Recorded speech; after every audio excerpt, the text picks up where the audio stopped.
so much for letting me go there. Well, I did the pleasure of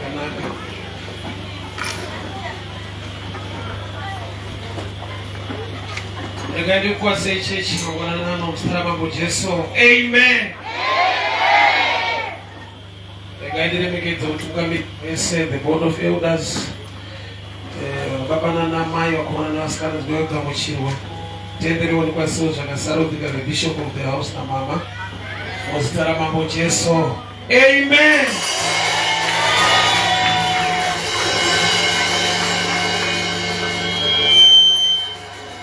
John chapter 9. John chapter 9 from verse 6. John chapter 9. I'll start from verse 5. John chapter 9 from verse 5. Then I'll read. As long as I am in the world, I am the light of the world. When he has spoken, he spat on the ground, made some clay and spittle, and he anointed the eyes of the blind man with clay. And he said unto him, go and wash in the pool of Siloam, which his interpretation says. He went his way, therefore, washed, and came seeing. The neighbors, therefore, which before had seen him, that he was blind, said, is not this he that sat and begged? Some said, this is he. Others said, he is like him. But he said, I am he. Father, we thank you for such a time to hear your word. Speak to us, instruct us, correct us, empower us for the glory of your name. In Jesus' mighty name I pray. Amen.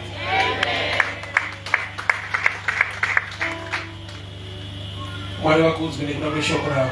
Amen. Nagaita ngene manzi anataka kuingia pa verse 5 but here as long as I am in the world I am the light of the world. I am the light of the world. Sadade bate is very light nayo. Amen. Chandino zisonde chekuti it takes light for somebody to see. Awone nekuti une maziso.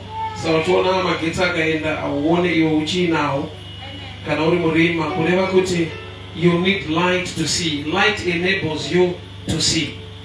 Chiedza ndo chinoita kuti uone.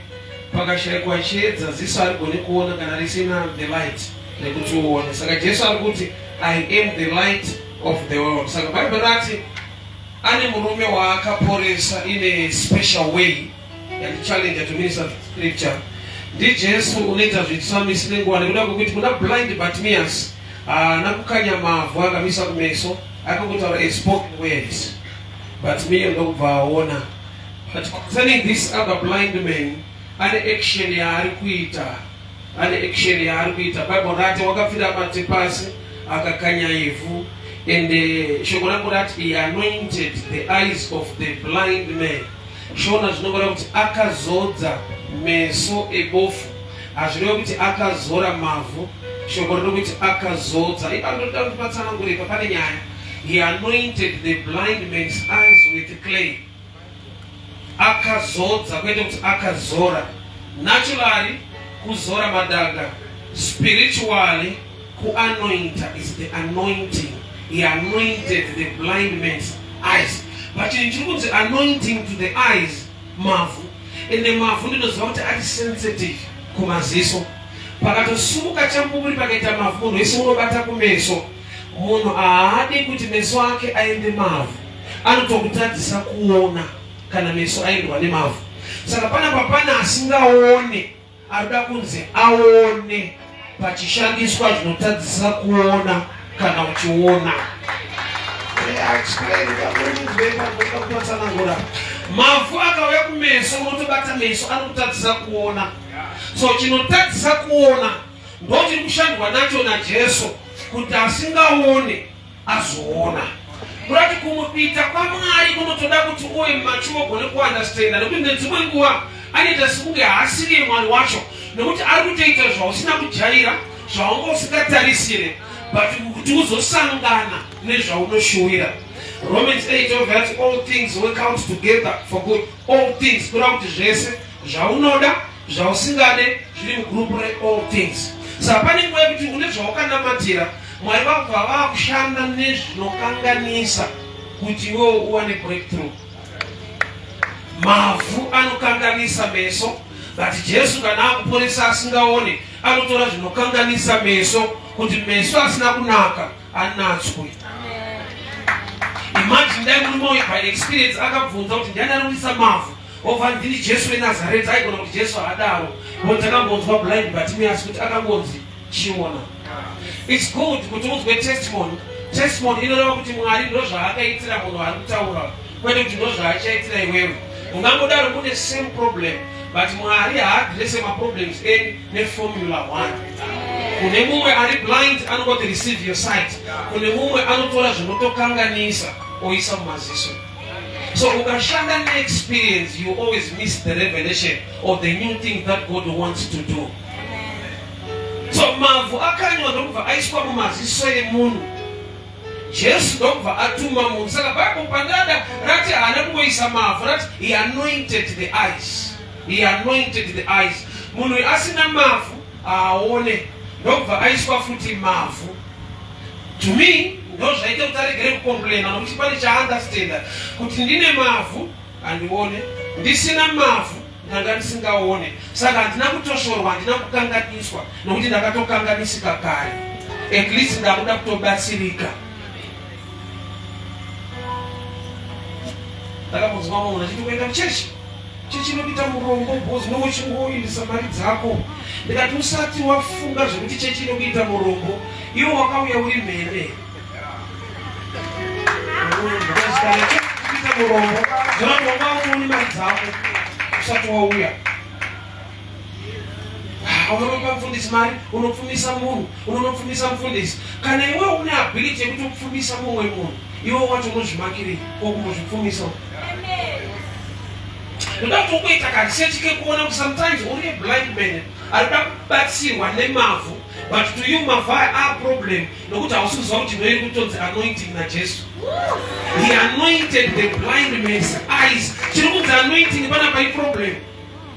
So kazhinji pane zodzo kana usati wakura pane dambudziko. Saka tinoona dzimwe nguva kubatsirika kwako kuti life ichiti kunototinetsei nekuda kwokuti uri kungoona uchiiswa mavhu mumaziso, hausi kuona the anointing part of it. Jesu haasi munhu ari ordinary angotora mavhu akuisa mese memunhu. Dai ndiri ndakaisa mese memunhu dai ndakamukanganisa maziso. But Jesu ari kutomuzodza kwete kumuzora. He anointed the blind man's eyes. So kazhinji pane anointing inokuchinja, pane problem kana usati wakura. Zvinokubatsira zvaunoti dai Mwari andibatsira zvinhu zvangu zvaita zvakatouya. Dambudziko nderekuti ndiwo kutorwa naMwari wacho nokuti uri kuita resistance pamavhu ari kuiswa mumaziso, nokuti pfungwa yako nezvawakatoudzwa kunzi mavhu ambofa akachinja maziso ako. We must improve pakana takunamata Mwari. Bible rakunoti your mind must be renewed by the word. Kwete removed, renewed. Kurati mufungiro wako ngauvandudzwe. Your mind must be renewed. Hebrews 12. Your mind must be renewed by the word. Kurati pane kuita kwaMwari zvaunotochemera kuti Mwari ndiitire zvakati vakatozviita, but nzira yakashanda nayo hauna kuijaira nokuti Mwari wacho haajairike zvake, anoshamisa. Haashamisi vekunyika chete, anoshamisa nevanotomunamata nokuti anoti behold I will do a new thing. Neimwe nguva Jesu achifamba pamusoro pemvura achienda kuvadzidzi vake, they were not happy. Vanomuda ndiyo wavanotevera, but paakafamba pamvura achivatevera vakakwenyana vakati that's a ghost. Why? Because by experience, Luke 5, Jesu akambokubira bhoti raPeter akaparidza ari mubhoti. So vane experience naye, havasida kuexperience kunokuita kwake. So instead yekufara kuti Ishe vari kuuya, vakatowedzera kutya kuti pane chipoko chiri kuuya. Why? Nokuti vane experience, but havane an open mind to experience better and new things. Mindset yemunhu inofarira zvayakajaira kudarika zvinyohana. Chinonzi improvement kana usati wati kurei inenge ichiita sekunge haisi improvement, kunenge kurwiswa, kumukirwa. So tuna revival inenge revival kana usiri mature. Mavu arikuiswa maziso emunhu, arikuiswa kuti abatsirike. But in natural understanding, mavu itori problem. But the Bible ndorazongotaiwa Jesu anakuisa munhu mavu akamuzodza nemavu. Saka nyaya yakuda kuti ukure uzive kuti uku kuzodzwa here kana kuti kutoshorwa, kuomeserwa here kana kuti kubatsirwa. Nokuti idambudziko rauya mumaziso kuti ripedze dambudziko. Dambudziko remunhu akabhuroka kuudzwa nyaya yegiving. Ngozi kutoiswa futi mavu mupoverty yagara iripo kudhara.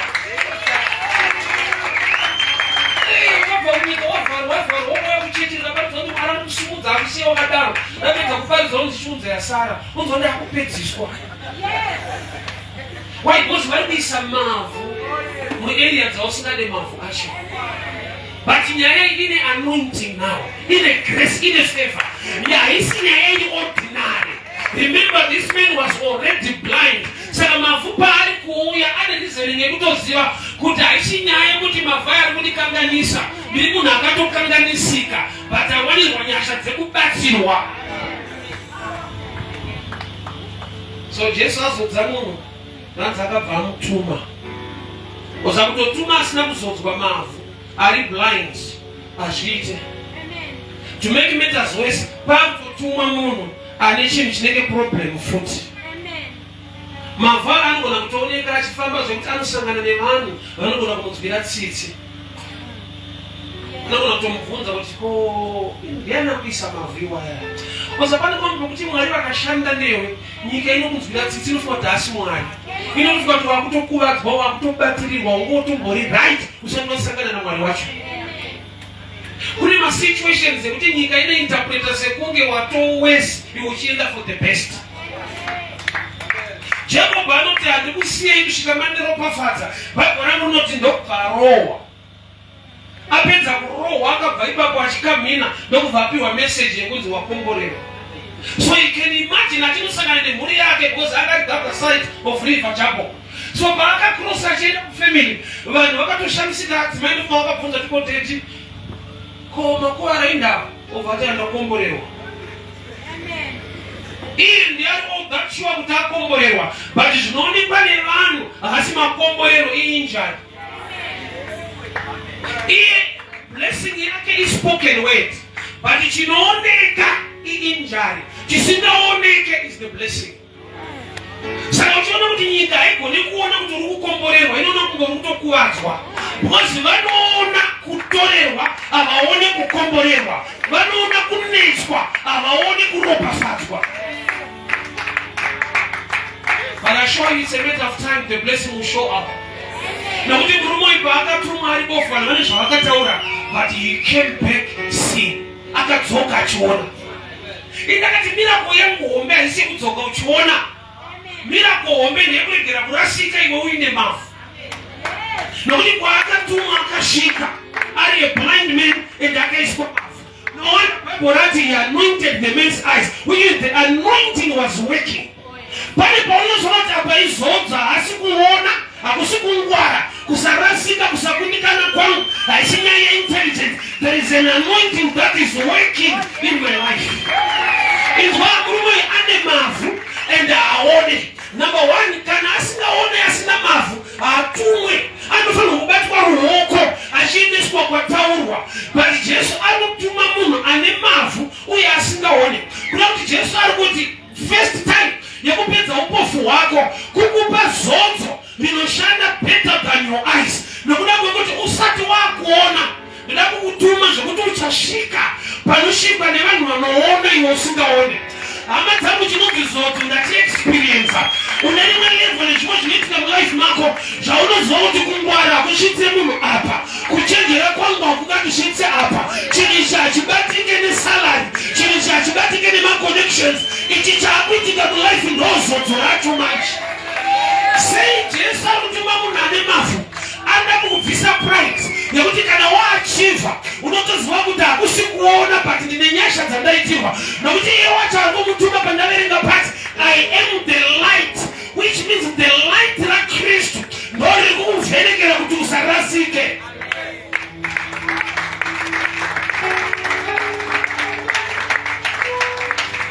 Ukatadza kurasika nokuti unoona zvinhu zvaunongojaira kuti bhozi nandiona saka ndirasike.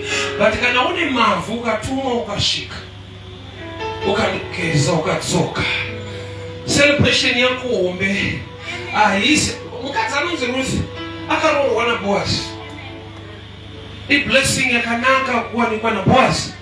But nyaya hombe yakaitika inofanira kumukipa pamabvata achitenda Mwari. That's the first Kingsman Redeemer, Ruth chapter 4. Akapiwa opportunity na Boaz kuti tora hako mukadzi uyu. Zvanzi akabvisa shango akati I cannot take her because I can endanger my estate. Why murume uyu ari kuti kana yanhauye nhaka uyu ane 10 years akaroorwa anobvira aita mwana. Saka handidi kutora munhu ane bad record. Ndinotadza kuva nemhuri inotora nhaka yemunda. Akati Zanzi I will endanger my estate ndikatora munhu. Kuna kuti itype inorambika nezvikonzero zviri tangible. Surprise manje. Boaz ndokubva ati iwe ukasatora ini ndiri kumutora. Hazvino kuti Boaz hazivi nyaya dzemunhu idzi. Nokuti chikonzero chimwe chatotaurwa ipapa chatobuda pachena kuti ukatora uyu atori danger paestate yako. Ane problem. Akaita 10 years anobvira aita mwana. But kunanzwa chikonzero ichocho ndokubva ati iwe kana usingade and next in line. Saka mukadzi chinofanirwa kumufadza kana azowanikwa naBoazi kuziva kuti nyangwe zvikonzero zviri tangible zviripo, kune nyasha dzakaita overlook maweakness iwayo. Pane munhu akaita sacrifice kuti kana vamwe vasingade vachitaura kukundikana kwake ndomuda akadaro. Kuna kuti hauchadirwa kugona, wakutodirwa kusagona kwacho ikoko.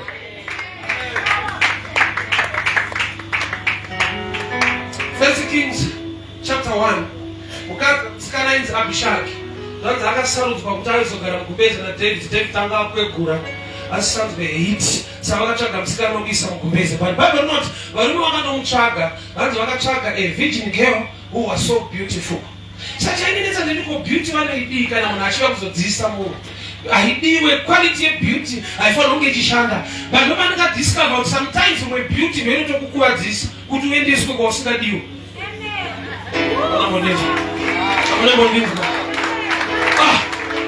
Abishagi akasarudzwa First Kings chapter 1 kuti auye kuzogara mugumbeze ramambo David. Bible ramunoti and the king knew her not. David angatochembera sadongoda kana munhu, but kuna akasarudzwa kunzi akanaka. Saka runako runopinda papi kwaasiri kudiwa. Rati kumwe kunaka kunotokuwadzisa munhu. Omudeva akudaina ndakashanda sina kuendeswa kushandiswa. Akatsvagirwa iyoyo kunzi akanaka. Saka ngauye. Kwete kuti ari kuuya kwaanodiwa ari kuzoshandiswa. Ndiye akabuda mupresence yaDavid asina kana kuvata naye kana kuita pregnancy kana kuroorwa. Remember David anga ari munhu ari very tough. Aiuraya vanhu achivatorera vakadzi. David was a tough guy. Tsika yaDavid ari mambo aingotora vakadzi vanhu chete. That's the record yake. Haatsvage musikana, akatsvagura musikana habati. Kada Abigail anomira Nabal kuti atanga afa. Bathsheba unotonzi murume wako atanga atofa Uriya kuhondo kuti kubvuta. But kuna akatsvagirwa kunzi akanaka nokubva ashandiswa. Ndozi runako rukashaiwa nyasha. Really meant for abuse. Neada kushandisa antanga tarisa kuti wakati nake here. Kwete ada kukurora. Ayo akatorora kudhara. Anoda munhu wokungotamba naye. Akatotsvaga, akatsvaga beauty yondo yakayanyoda kuti amushandise.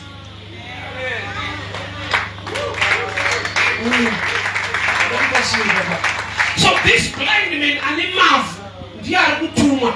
Nhamo yatinayo kuchechi ndeyekuti munhu haagone kutumika kana aine problem. Gamba hasi kuziva kuti kana ndatumwa naMwari zvaMwari problem ndopainotoperera manje ipapa. Mumwe andoti dai zvinhu zvangu zvanaka ndashumira Mwari ndaitira Mwari. Gamba ukatoshumira Mwari ndokunaka kwezvinhu zvacho. Mwari akakukombora muchiita zvakati, Mwari akakukombora muchiita zvakati. At your level begin to demonstrate what you can do for the Lord. Iyo chakaita kuti Moses asarudzwe kuva a leader, a deliverer kwaIsraeri. Iye anga ari mufana. Kwa kuna mkomo wake Aaron.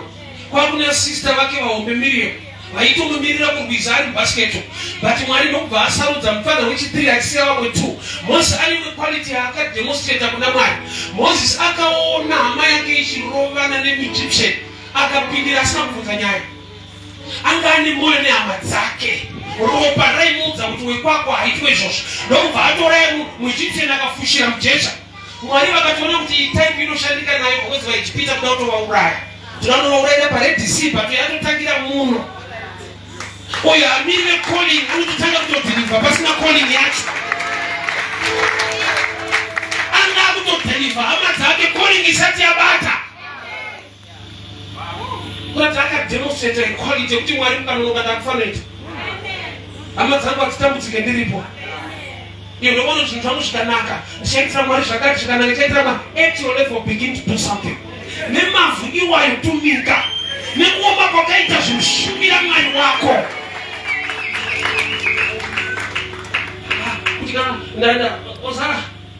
So the first king of Israel anga right kuramba kunotsvaka madhonga araswa nemumwe munhu. Nyanga vakati baba wake why? Because baba wake vaitwa nevashandi. Baba wake vakatitora muranda wako munotsvaka madhongi. Atifana kuti ndosaka achishanda pano. Andari pasalai. Muranda wepano ngaende munotsvaka madhongi epano. But akaita obedient. Haana kutarisa era yekuti mudhara norasa-rasa. Tine vanhu vekuti nanhasi unongoblema baba wako mistake yavakaita. Dai asiri mudhara wangu asina kurongeka. Dai asiri mudhara wangu asina zvati. Dai iwe wamudhara ngoitawo. Mose havana kundiendesa kuchikoro. Ko zvinorambidzwa nekuzviendesa. Alright, havana kukuendesa kuchikoro makafanana because iwe hausi kuzviendesawo futi. Osoro munhu akanoshanda kusvikaenda kuchikoro nemari yake. Zvinobvumidzwa ufunge kuzvidzidzisa. Pane kusvika pakuchena musoro chikoti havana kudzidzisa, havana kundidzidzisa. Chiita shungu kauzvidzidzise tione. But I want to tell you this. Murume paarikuenda kuRiver Siloam. It was not an easy journey. Remember, he's a blind person. Ane vanhu vakusangana navo varikutaura zvavanotaura. Beware of good people who are not godly. Vanokudzivisa chawanzi naMwari uite.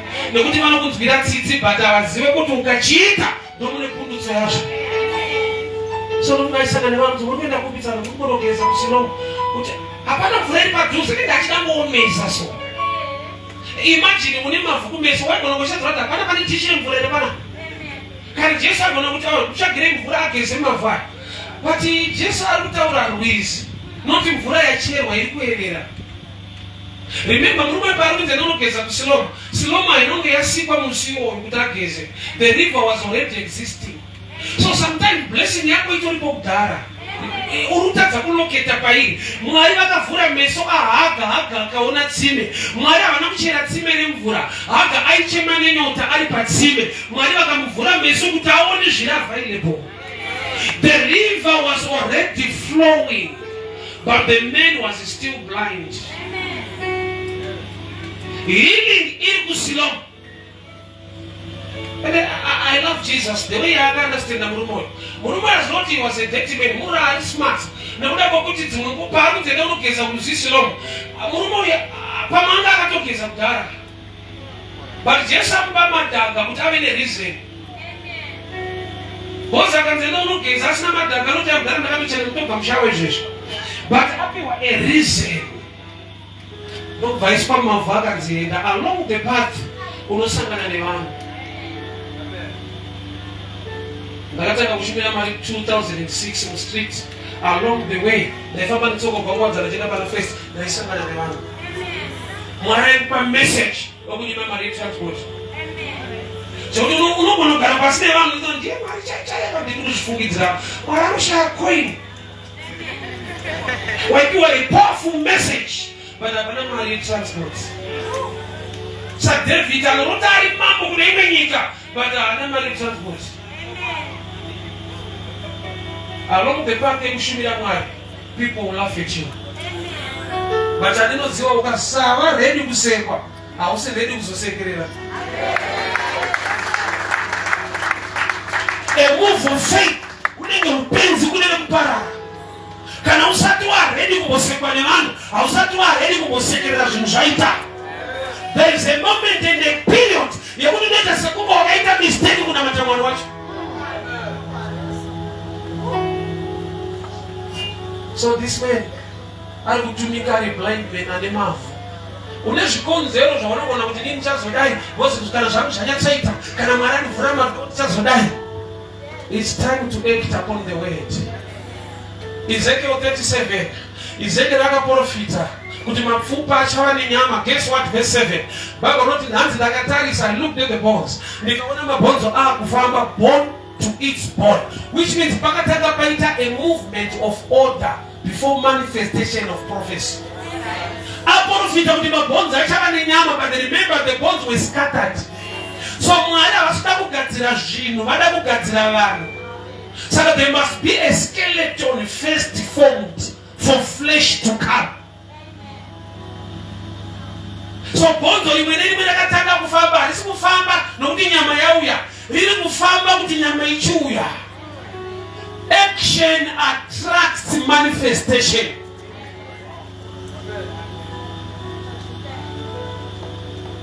Ukachema Mwari vanokunzwa, ukashanda Mwari vanokukomborera. And I will repeat. Ukachema kuna Mwari wako vanokunzwa, ukaita zvavanotaura vanochinja upenyu wako. So kuchema haisi action, my emotions, the situation yakubata. But the answer yauno attract haiuye through tears. Saka shoko richizoti vanodyara nemisodzi, hariti vanodyara misodzi. Tears are not seeds. Those who plant in tears, not tears, in. So ukachema Mwari vanokunzwa, ukaita zvavanotaura vanokukomborera. Saka ichoice yako kuramba uchinzwiwa kana kuti kukomborerwa. The blind man akatuwa ane reason yekuti aiwa Ishe dai mandipa munhu anondibatawo, aiwa Ishe dai mapedza upofu hwangu ndaitotumika zvikaita mushi. There is always a demand of faith action before manifestation. Wese waunona achifara achisekerera nhasi ane kaperiod kaita sekunge haana kukwana. A time yekudemonstrate faith to attract manifestation of the prophecy of God. So murume wakaenda kuruzisiro. I know the reason why he mentioned the river by the name. Nokuti ndatara ndaverenga rati the name Silomo ndinoda kuti to be sent kana kuti kutumwa. Jesu wacho akatumwa nababa. Akutumwa munhu kurwizi runonzi kutumwa. Mwari vedu vanenge vanodelegata zvinhu to an extent yekuti vanobhihevha sekunge zvimwe zvinhu havana nokuti akazvipa vamwe vanhu vaunofanirwa kunoona. Bible rinoti Mwari vachida kupa Adamu mubatsiri akafanira vakatsvaga kwese uku vakashaya. Record yeBible inoti Mwari ane zvimwe zvinhu zvaanoshaya akatsvaga. Akazozviwana kupi? Zvanzi akauya kuna Adamu akamubatisa hope huru, vakatora mbabvu yake. Kureva kuti what was missing chinotsvagwa naMwari was already inside man. So kune vanhu vane zvinhu zvikutsvagwa kudenga kuti uve nazvo. Denga rikada kukuomorera rinotitairira vamwe vanhu. Handisi kuti munhu anonamatwa, ndiri kuti mukuita kwaMwari kune zvinhu zvaakaiga mune vamwe vanhu vake vaakatuma concerning your life. Yese mvura ukageza unoita smart, yepaSilomu unopedza upofu. Rese vhangeri rikaparidzwa unorinzwa riri powerful, but rikaparidzwa rine chekuita nelife yako inochinja. So kune ma-powerful message, kogoita a message that transforms people. So haisi rwese rwizi runopedza upofu wako. So knowing Silomu, it's a divine instruction. Because ukasaudzwa naJesu unoenda kuchero rwizi. So sometimes uri mu right place, but inyaya yekuti Silomu yacho it's a distance, but pane mvura dziri close, saka wakaprefer to the nearest. Hauna kufamba nerevelation, wakangotsvaga zviri padhuze. Church, hear me very well. Jesu ndiye ari kudirecta munhu somewhere. Ndakakura ndiudzwa kuti Jesus my last bus stop. Akakupana munzwa statement iyo. handisi kuramba ndizvo, but it's a dimension inoda kuexplainiwa. Mukadzi akabata hanzvu yaJesu, the hem of the garment, haana kubata the person, akabata the hem of the garment. Jesu ndokubva ati pana andibata. Jesu haana kuti pana abata hembe yangu. Kuna kuti Jesu akasvika pakutora zvaakapfeka to be part of him. Zvakuti ukabata hembe yake haati usabate hembe, anoti uri kundibata. Yeti Bible rotobuda pachena kuti munhu akabata mukombero, not the person. Saka mubvunzo ubvo wati Jesu wacho munhu here kana kuti hembe? Nokuti ukabata hembe ari kuti uri kundibata. But andinoziva Jesu hasi hembe. What it means is, pane the extension of God that is representing God. Zvakuti even you miss God, but you can still touch God in the things of God.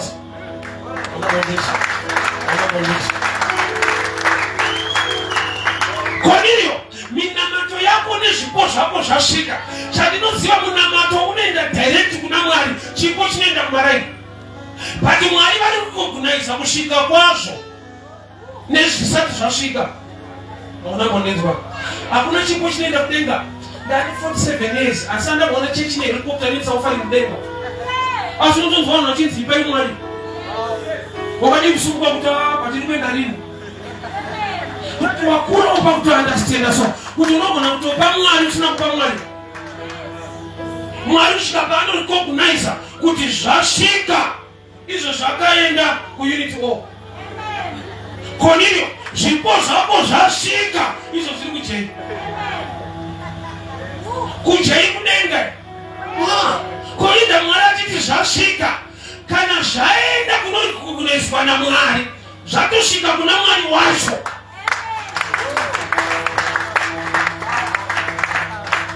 Mwari vanopafadza nezvachada kuitira Mwari.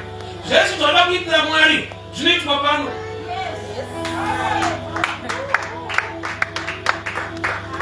The blind man akaudzwa kwekuenda.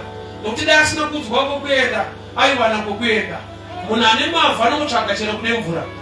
Because the problem yako ndekuti wakadirectwa neproblem hauna kudirectwa naMwari. I'll repeat. So don't even pray life yako. Auite prayer led by the Spirit. Unaita prayer led by problems. Haine chedu guys.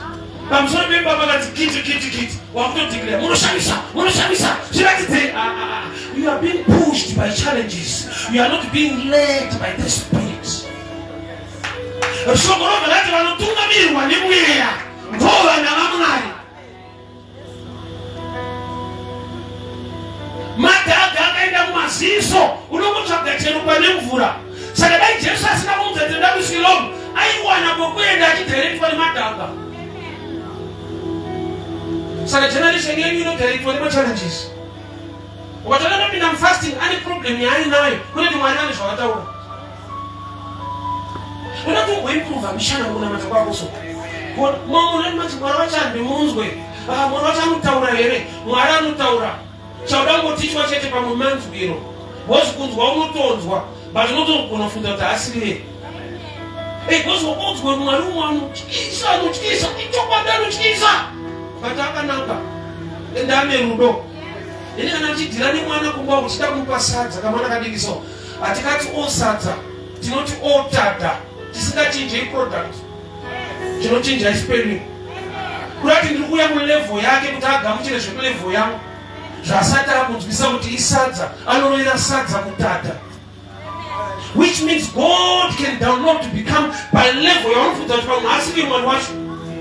Unzwa anotyisa anoshamisa anouya in a simple way. Ask Elijah. Ari pabako wakaita earthquake and God was not in it. Kukaita mhepo inotyisa, God was not in it. Svika shoko rakati pakauya a silent voice. Mwari vachitaura naye. Problem yako ukaprepare mind, type yaMwari unodai wewe hasati akuexista. Saka chero munhu akakudzwa kuti ndanzwa Mwari vachitaura, unotanga kusema Mwari chaiye. Mwari wako iwo haatauri nemunhu wese wese. Ini wandinoziva akangoshanda nedhongi kwete napasta. Dhongi rakasvika pakuprofita, rikaudza muprofita chiprofita kuti vakuru mazuva ano muchaona ndimi nechimudzi pamberi pakaipa. Ende unoona munhu akabatwa nechigaro asina respect nevamwe akatanga kurova dhongi rikutaura chokwadi iyari wrong but I know she correct kwa wifi na utobatsirika ndoko waitopopota because haikuudza watu anganzwa Mwari kwa uri tori dongishe iwe uri nani prophet bala kunetongi but Mwari akashanda netongi rinofane kurowa pane kutototadongi vaikabasa unorirowa because unotozvati prophet pano mjini kwete dongi but Mwari vanogona kuya ine simple way wongoti dongi imborwa message.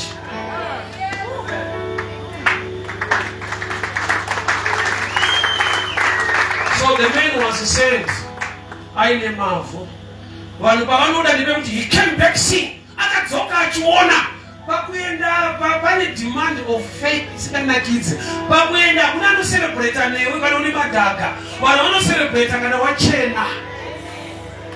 When I started still preaching kwadzana vandaigara vanhu vepamba pataigara vakaudzwa muroja wenyu ari kupadza muredu. Vakaramba kuti agare pambena ndigara nerepiseni. Mwari akomborera ndo vakutodza vanoti aigara pedu chaipo pedu ndomaigara vanodada neni waindakuona pane period yekuti vanhu havakuselebrate gona kuzvinzwisisa unomboziva kuti muno muchitungwize wewe une hama dzakamirira kuti uite mari uchiona kuita mari unoidzwa mugurupe kuti welcome muzukuru ndina sekuru muno muchitungwiza unawo havasinganguvei madhagai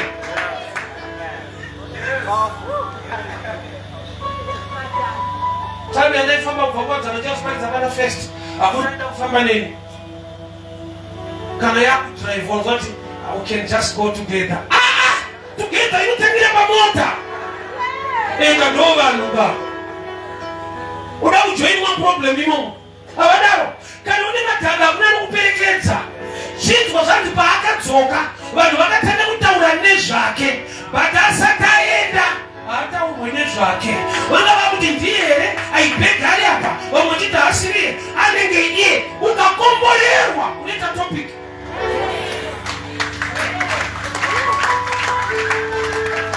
but paari kuenda kundogeza namuzotune munhu akamuti handiitandikubate handiituda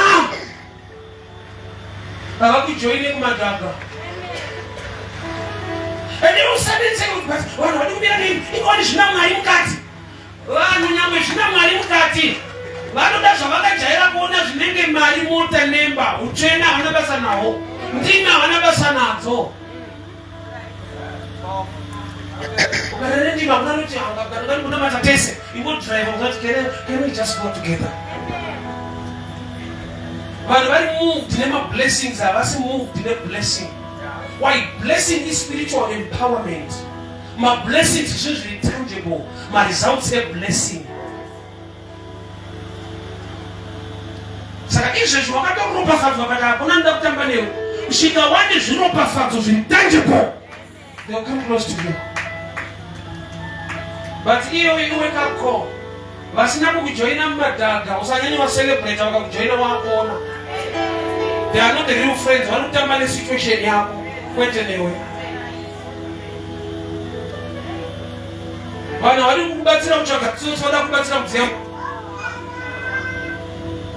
unotsvaga wega unongo moto wakudziya ndobo unonoti une hama pawaitonhorwa uri wega hakuna. But my message andanayo tumika uone unodzoka wakuona nemadhaga iwayo namba tenda Mwari namata Mwari ida Mwari inguva yekushorwa yekusekwa nguva yemadhaga. But madhaga aya hakusi kungoiswa madhaga ramurati he anointed the blind man's eyes with clay kureva kuti muperiod inenge madhaga kuvanhu kwauri time yeanointing.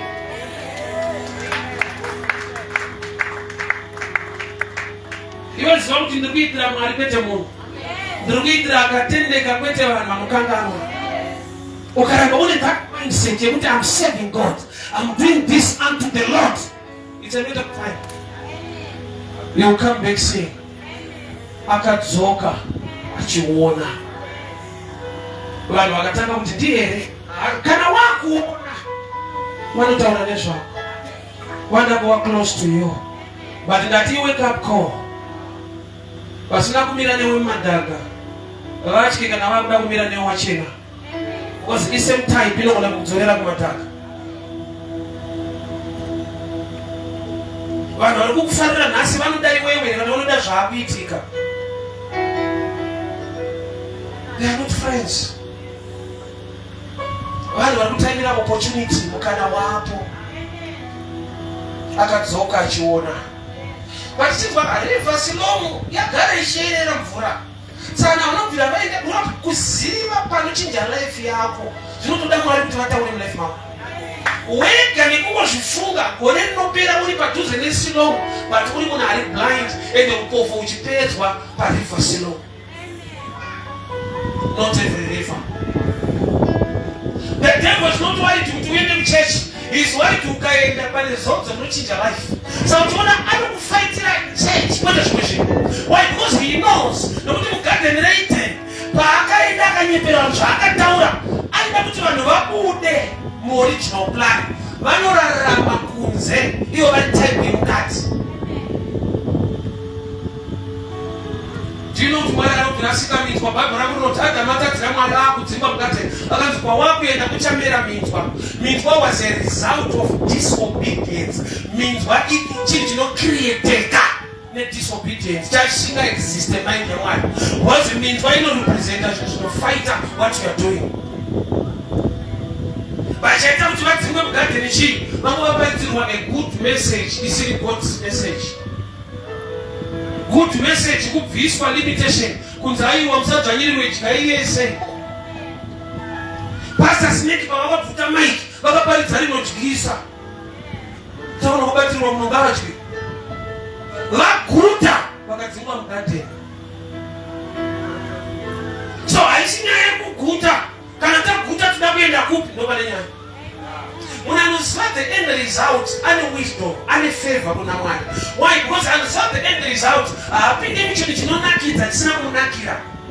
Hama dzangu advert yedoro haitwe nemunhu akadhakwa, asi doro rinodhaka. Vanodi kutsvaga makastoma avo kuadvertisa zvinhu zvavo. Imagine munhu akabata doro kutadza kucrossa road. Onzi ndo lion laga yaunofanira kunge uchinwa. Unozva kuti inonditsikisa. Doro rinodhaka but advert yedoro haitwe nemunhu akadhakwa. Why? Havadi kuti uone the end result. Vada kuti uone pazvinotangira. Uchingoisa sipo uchigadzika. Kwete wakuwara mind. Munhu ane wisdom munhu anoziva end result. Pane kajoy karipo. At the end pane kuchema. Zvinani kuzorwa madhaka upofu wopera. Pane kuramba uchibatwa musho uri smart wofora kuti bofuracho. Ukaziva kuti ndodzoka ndichiona unotumika une mufaro nokuti unoziva kuti Mwari vari kuita zvinochinja life yangu nyangwe zvichimborwadza. Usandudze kuzorwa madhaka unodadisa unobhowa. Saka kuti paizorwa madhaka so aitoti come on Jesus I like it. Papasina umire mushe. Vaitobvunza kuti ndiani koyo ndisho masikosa ndinokuchinja life kuti haiwa but kuti ndikanganisa madhaka kudii. Pese pane breakthrough in life, you need revelation. Nokuti pamwe pacho paita pane problem. And the devil anoshanda futi the opposite. Pane problem anopa presenter sekunge chinhu chiri right. Unoti musikana anonzi Abishagi pakaitwa pasi kwa King David, vanhu korokesheni vakasara vachiti kudii? Vakasara vaine pressure kuti apana kusageza kwamuda kutoenda. Vati kwaendwa kwacho hadiwi vari kunoshandiswa. Wasati nevanhu vanoyemura vanhu vari kuenda kwavari kuenda vasikazoti kuenda imwe stage ari kuitei kwaenda it's another stage. Zvakarorwa imbomubvunza ari mubereki kuti kuri sei anokuti kuti asikana ka mawana munhu aenda kunomuyemura but kwaendwa kunei imwe nyaya. Saka uchiona munhu haachada kudzoka kuSauli. In fact haasinya kuti haachada. Akadzoka ane pressure yekuti pa 10 years unokuva nesecho boy.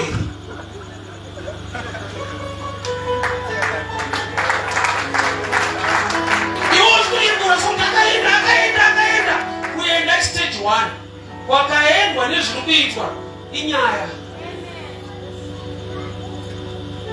Saka ne wisdom anogara aona the end results. Nada kukuomesera mu life ada kukunetsa. Ahambo yabaona chiti ndatombo kunetsa. Anoti I miss you. I love you. I can't do without you. Kumbe uko zoro wa Mungu. Hata ule zvikumberi. Pano you may kiss the bride. Kusengu you may kick the bride.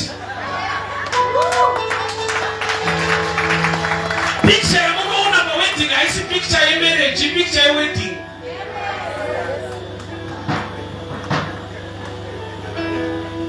Ukazorwa mafu, ukazorwa kuzoka nichiona una pressure. But isiwakai pane unyengeri wake. Anunza zvakanaka zvisina kukunakira. I love you so much. I can't do without you. Must go to God, go to yes. Pamela, on me this one. I'm waiting to meet this as well. Meet this and detention. Meet this. I'm telling you, I can't do without you.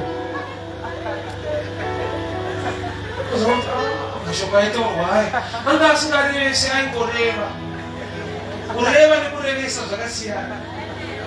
Whatever is Jagoma Kutorevesa Panjamtown.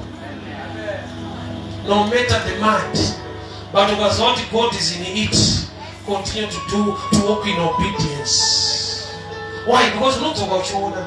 And number in Madaga, others over. I may live in testimony of the grace of God. And number in Madaga, others over. But in when you're going to slow money mouth, I still don't know what you're going to Farida. Shamana ngwana nekuchora kazizvandupa dzapare ndinokuva uya zvanzikoinda ndakati problem anzikoinda wakati Mwari wakataura nei I had a dream zvandozvinoita kupenga vanotarota bakatenge madhaka kwarira vanhu vane advice dzisiridzo aita ngada kuti kansela so asina tokanzura chipo chavo panika rwendo vanofamba so una Mwari une zodzo vanhu chitatarika kana ngani walking stick achichaga kune silo muroti wanaitaura zvavanoda kuti hakuna Jesu akadai shuva neupofu hwese angabva akuwedzera kudai so hakuna Mwari akadai nenhamo yese autoshedzera giving kuchechiko kuplecha uchida murwendo rwacho mune nyaya dzirimo but kudenga kuna Mwari akatendeka. He came back. Asi muramba zvakadaro kunyeka zvako. Pachafarwa. Uchanyemwerera. Ukatendera Jehovha achakuratidza kutendeka kwake. Unodzoka uri different. Zvokuti vanhu vanenge kuti ndiye pane venga patatu muvaiti ndiye omuchidaiwa anenge iye.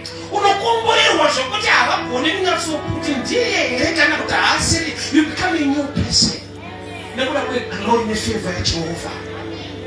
But pane nyaya to walk with man, kutumika uine madhaka, kushumira Mwari munhamo nekunetsa kuri kuita upenyu, kuramba wakamira pachinhu chaMwari. It's not an easy task, but I've come to encourage you. Continue to trust in the Lord. Do what God says. Despite demands, despite what people say, you come back seeing. Ndani mama tene ngubira usimuki. Unofana ukutsoka ushona.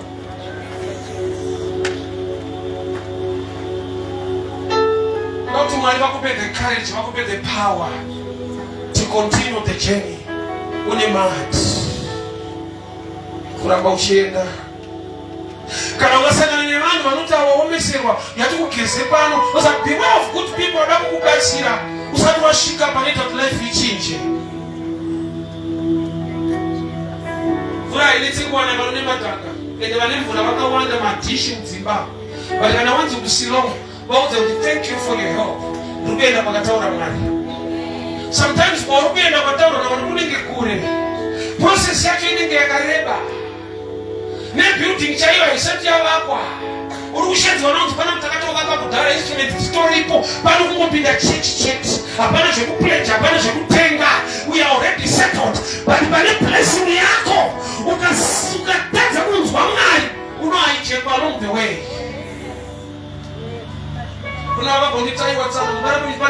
street vanopisa, come to our ministry to church kwedu. It was an offer yakauya kwa ndini. Nukina kanu karapasi nikashivunza. Mwari wakatana kwa ndini wakitaka mvangeli. Continue to move. Preach my message. Also, which was for my benefits by a place organized. But God shocked me in 2014. Somebody came and bought me a car per street. When the church, one person. That part is a first. I can be like the root of the Kumbasay. They are going to be a copy because and the Kukasa will not take a motor. He can get to the Kumbasay driver. But when I'm going to young church, when you shall not have a Uja, I check when they are in Fura. You are only supposed to go to Muslim.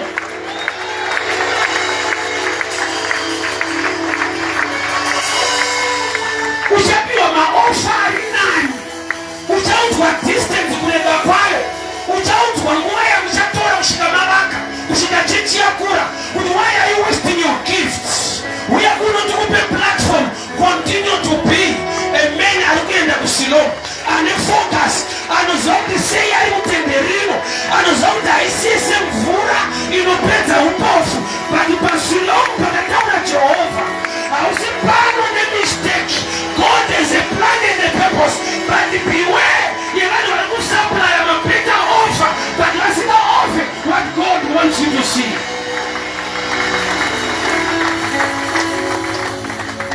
I've come across a lot of blessings. Most streets. Shawty Bandai offer kwacho, and if we try to corner. Boss Mariwa itashin so. Shinodaika wanani shetwa. But I can't get the Mariwa can be Pamia. We could soak in here and Madaka focus up a Silom. Yamenda off one Vura in Patus. Shall we go on? I would want to do anyone at Maya. I thought I would spend them on Chengeta. Murumano Chengeta, Shanda to Chengeta. No, so good, I love that I good baby. You look so good. I demand as a responsibility. I know I check up and blessing Yako. I won't test a amount of 450 grass. I look at a beautiful job. But when I look at a shanda with Tukapera, I didn't take a grocery. Urutata will respect and responsibility no change to pay you hako. Now you go to Facebook that you are looking good. You need wisdom.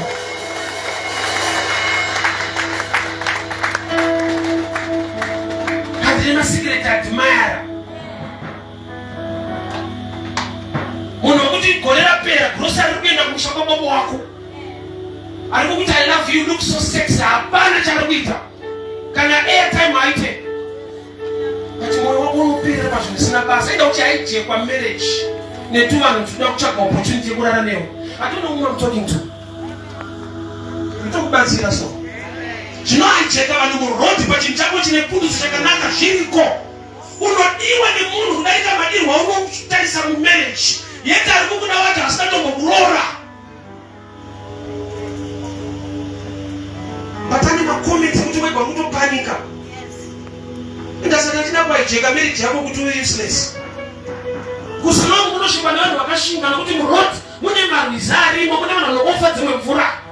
Ndakasanga ndima offers angari so challenging. Ekuti ndaiti ndikauza vanhu wait, so why are you waiting?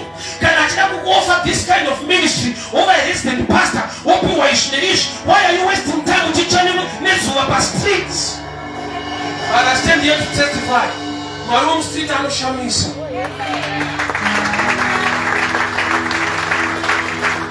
Why don't Silomu kwangu ini?